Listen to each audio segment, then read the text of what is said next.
Quand j'avais 5 ans, je me suis demandé comment on avait inventé les mots.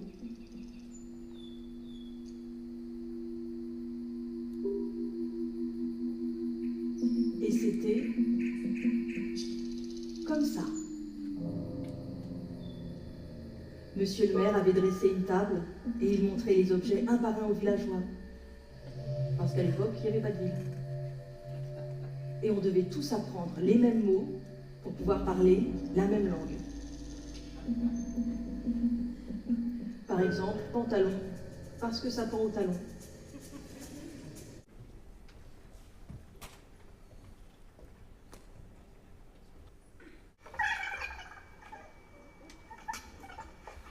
Comment est-ce que les langues se sont formées, et même plus profondément, comment est-ce que la capacité de langage a pu apparaître au cours de l'évolution chez les hommes. On s'est aperçu que dans le monde physique, vivant ou non vivant, eh bien, dès qu'on avait des systèmes un petit peu complexes, avec des interactions un petit peu qu'on appelle non linéaires entre les individus, ça veut dire juste un peu compliqué, eh bien très souvent, des mégastructures organisées se formaient spontanément.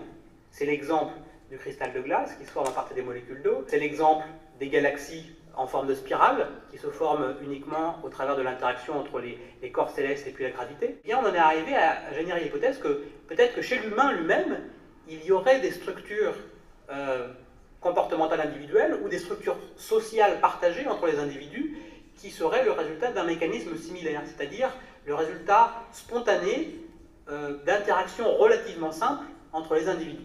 Ce qu'on observe chez les humains, c'est que des conventions linguistiques se forment et évoluent au cours du temps, et une convention linguistique, c'est une sorte de consensus dans une population d'individus.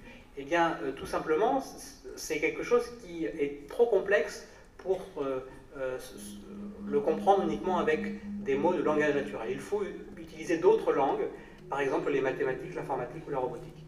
À un certain moment, le langage n'est plus assez précis pour comprendre le langage.